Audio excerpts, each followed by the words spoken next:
대한민국 방송계의 수십 년 묵은 고질적인 병폐이자 오랜 관행이었던 방송사 갑질과 창작자에 대한 현대판 노예계약 관행에 마침내 경종을 울리는 기념비적인 판결이 나왔다.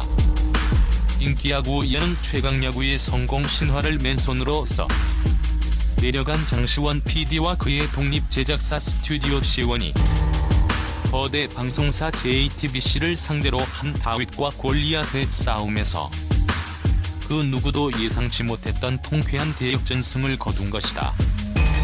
이번 사건은 단순한 지적재산권 분쟁을 넘어 창작자의 땀과 눈물, 그리고 영혼이 담긴 콘텐츠의 진정한 주인이 과연 자본과 플랫폼인지, 아니면 그것을 잉태한 창작자 개인인지를 묻는 우리 시대에 가장 중요하고도 근본적인 화두를 던졌다.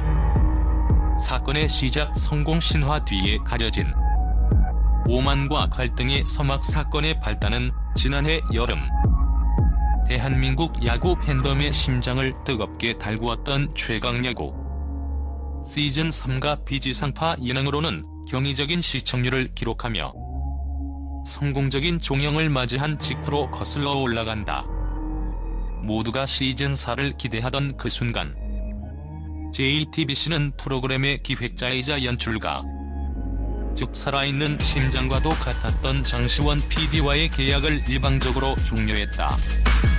JTBC는 방송사라는 막강한 플랫폼 파워와 수백억 원의 자본력을 등에 업고 프로그램의 모든 IP, 이름, 로고, 포맷, 출연진에 대한 권리까지 전적으로 자신들에게 귀속된다고 주장했다. 이는 업계의 오랜 관행이었다. 하지만 최강야구의 최초 기획 아이디어부터 은퇴한 레전드 선수들을 한 명 한 명 설득하여 섭외하고 그들의 감동적인 서사를 구축하며 마침내 수많은 팬을 경기장으로 불러 모으기까지의 모든 과정은 장시원 PD와 그의 소수 정예팀이 맨 땅에서 피와 땀으로 일궈낸 눈부신 결과물이었다. JTBC의 품을 떠난 장시원 PD는 좌절하지 않았다. 그는 곧바로 자신과 뜻을 함께하는 동료들을 모아 독립 제작사 스튜디오 C1을 설립하고 불꽃야구, 불꽃놀이야구, 김성근의 겨울방학 등 최강야구의 정신과 철학을 고스란히 있는 새로운 야구 콘텐츠를 선보이며 재기를 모색했다. 새로운 프로그램들이 공개되자마자 폭발적인 반응이 터져 나왔고, 이는 JTBC의 아성에 정면으로 도전하는 위협으로 인식되었다. 팬들은 플랫폼이 아닌 사람을 따라 움직였다. 자신들이 버린 창작자가 더 강력한 경쟁자가 되어 돌아오자 거대 공룡의 반격은 상상 이상으로 거대하고 매서웠다. JTBC의 맹공 5개 혐의를 씌운 전방위적 고사 작전.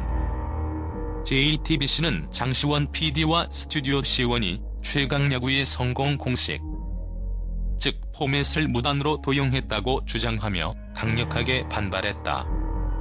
단순한 항의를 넘어 그들은 법의 이름으로 한 창작자의 미래를 완전히 꺾어버리고 업계에서 영원히 퇴출시키려는 듯한 전방위적 압박, 이른바 고사 작전을 시작했다.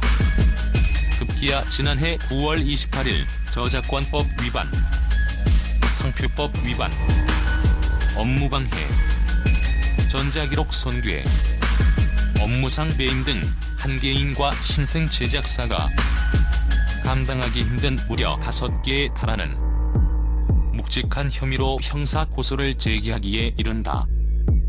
JTBC는 언론을 통해 장 PD가 계약 종료 후 JTBC 서버에 있던 최강야구 관련 핵심 데이터를 악의적으로 무단 삭제했으며, 우리가 등록한 최강야구 상표를 교묘하게 도용해 OTT 플랫폼에 김성근의 겨울방학을 공급함으로써 막대한 금전적 손해를 끼쳤다고 주장하며 그를 파렴치한 배신자로 낙인 찍고 벼랑 끝으로 몰아세웠다.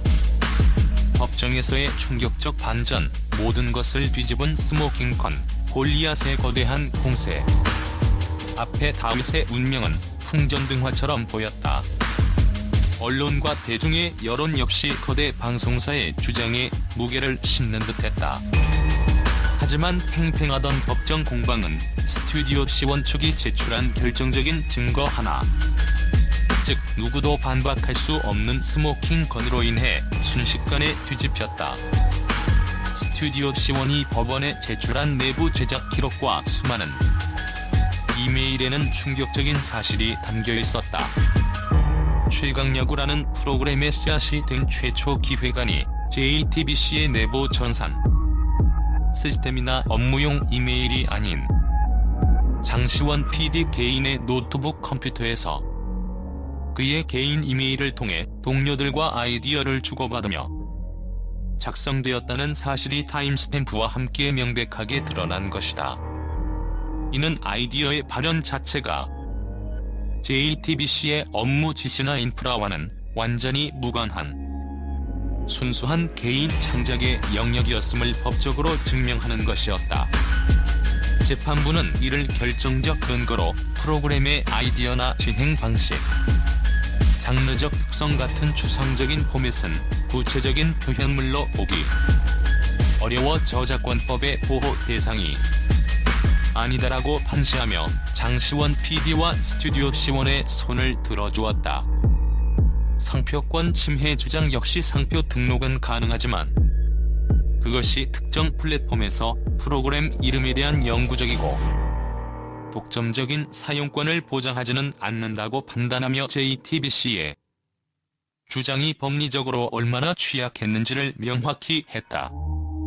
창작자의 외침, 세상을 움직이다. 판결 직후 길고 외로운 싸움을 끝낸 장시원 PD는 법정 앞에 서담담하지만 단호한 목소리로 입을 열었다.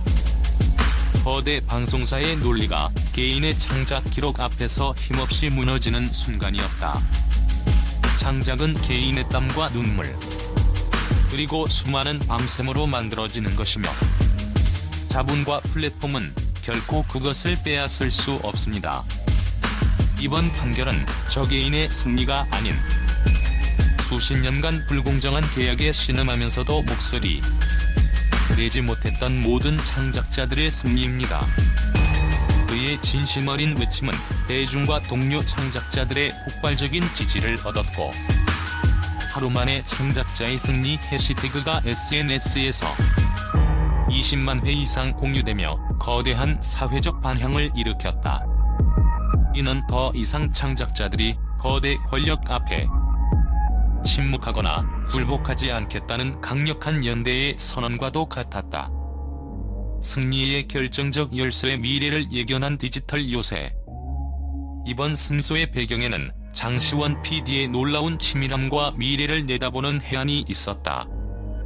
그는 방송사와의 불평등한 관계 속에서 언젠가 이런 분쟁이 닥칠 것을 예견이라도 한 듯 수년간 철저하게 대비해왔다. 스튜디오 C1은 JTBC와의 계약 종료 직후 향후 발생할지 모를 법적 분쟁에 대비해 JTBC 서버 데이터를 로컬 백업 서버와 클라우드 서버의 2중, 3중으로 백업해두었다. 특히 결정적인 증거가 된 것은 결정적 흔적이라 불리는 수많은 이메일과 내부 자료였다.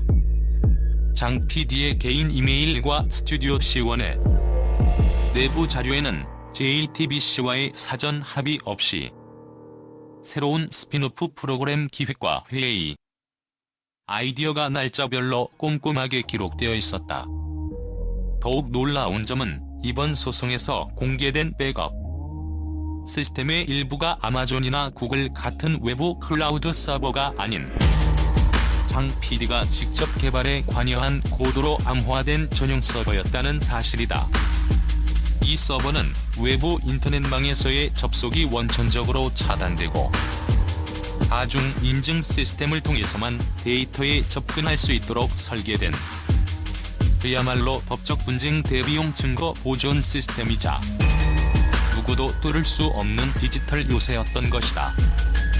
거대 방송사와의 불평등한 관계 속에서 언젠가 닥쳐올 분쟁을 미리 예견하고 수년간 치밀하게 증거를 관리해온 그의 전략적인 해안이 승리의 결정적인 열쇠가 된 셈이다.